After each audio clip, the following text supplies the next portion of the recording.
ശിരൂരിൽ മണ്ണിടിഞ്ഞ് കാണാതായ ലോറിക്കകത്ത് ഡ്രൈവർ കോഴിക്കോട് കണ്ണാടിക്കൽ സ്വദേശി അർജുനായുള്ള തിരച്ചിൽ കടുത്ത വെല്ലുവിളി നേരിടുകയാണ്.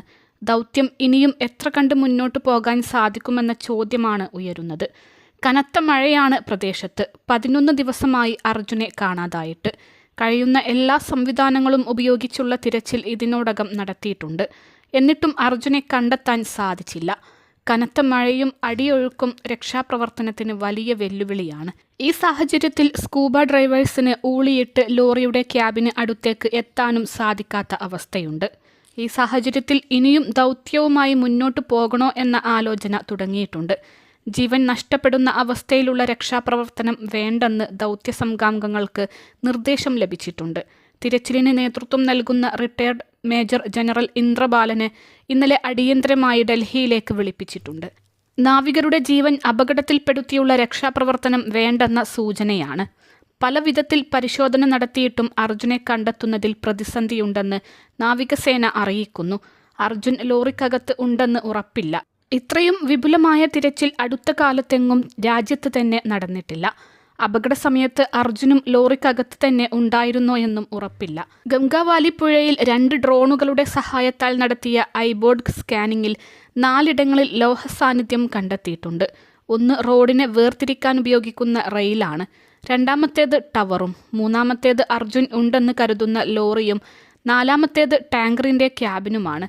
അതിൽ മാഗ്നറ്റോമീറ്ററിന്റെ സഹായത്തോടു കൂടി 3 എണ്ണത്തിന്റെ സാന്നിധ്യം എവിടെയൊക്കെയാണെന്ന് കൃത്യമായി ലഭിച്ചിട്ടുണ്ട്.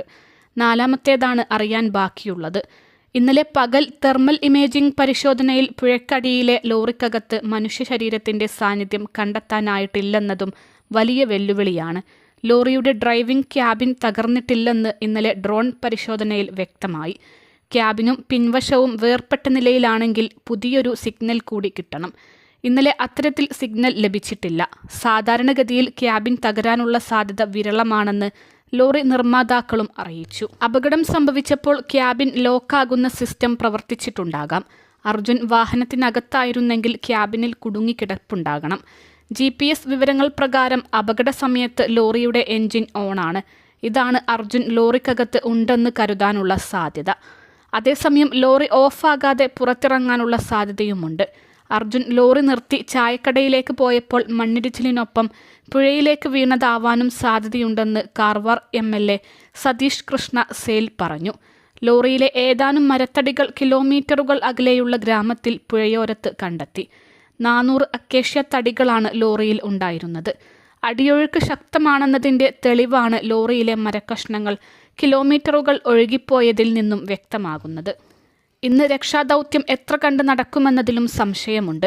കാലാവസ്ഥ കനത്ത വെല്ലുവിളി സൃഷ്ടിക്കുന്നതിനാൽ അർജുൻ്റെ ട്രക്കിന്റെ സ്ഥാനം കണ്ടെത്തിയിട്ടും അത് പുറത്തേക്കെടുക്കാൻ തിരച്ചിൽ സംഘത്തിന് കഴിഞ്ഞിട്ടില്ല.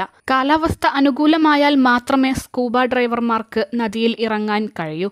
മഴ തുടരുന്നതിനാൽ നദിയിൽ ശക്തമായ അടിയൊഴുക്കുണ്ട്. ഇത് കുറയാൻ കാത്തിരിക്കണമെന്നും മറ്റു വഴികൾ ഇല്ലെന്നും ജില്ലാ കളക്ടർ വ്യക്തമാക്കിയിരുന്നു. ഡ്രഡ്ജർ ഉൾപ്പെടെ എത്തിക്കാൻ കാലാവസ്ഥ തടസ്സമാണ്. ഇന്നു മുതൽ വരുന്ന 3 ദിവസം ജില്ലയിൽ ഓറഞ്ച് അലർട്ടാണ് പ്രഖ്യാപിച്ചിരിക്കുന്നത്. കനത്ത മഴയാണ് നിലവിൽ സ്ഥലത്തുള്ളത്. ഗംഗാവാലി പുഴയിലെ ശക്തമായ അടിയൊഴുക്ക് ദൗത്യത്തിന് വെല്ലുവിളിയാണ്. ഇതോടെ അർജുന് വേണ്ടിയുള്ള തിരച്ചിൽ മുന്നോട്ടു പോകാൻ സാധിക്കാത്ത അവസ്ഥയാണ് നിലനിൽക്കുന്നത്. അതേസമയം മന്ത്രിമാരായ AK ശശീന്ദ്രനും മുഹമ്മദ് റിയാസും ഇന്ന് ഉച്ചയ്ക്ക് അപകടസ്ഥലമായ ശിരൂരിലെത്തും. സാധ്യമായതെല്ലാം ചെയ്യുമെന്ന് മന്ത്രി റിയാസ് മാധ്യമങ്ങളോട് പറഞ്ഞു. അൽസലാമ ഐ ഹോസ്പിറ്റൽ 21 ലക്ഷത്തോളം സന്തുഷ്ടരായ ഉപഭോക്താക്കളും 2 ലക്ഷത്തോളം തിമിര ശസ്ത്രക്രിയകളും പൂർത്തിയാക്കിയ മലബാറിലെ ഏക കണ്ണാശുപത്രി. ലോകോത്തര നിലവാരമുള്ള ചികിത്സാ സംവിധാനങ്ങൾ, എല്ലാ നേത്രരോഗ ചികിത്സാ സൗകര്യങ്ങളും വിദഗ്ധരായ ഡോക്ടർമാരുടെ മേൽനോട്ടത്തിൽ.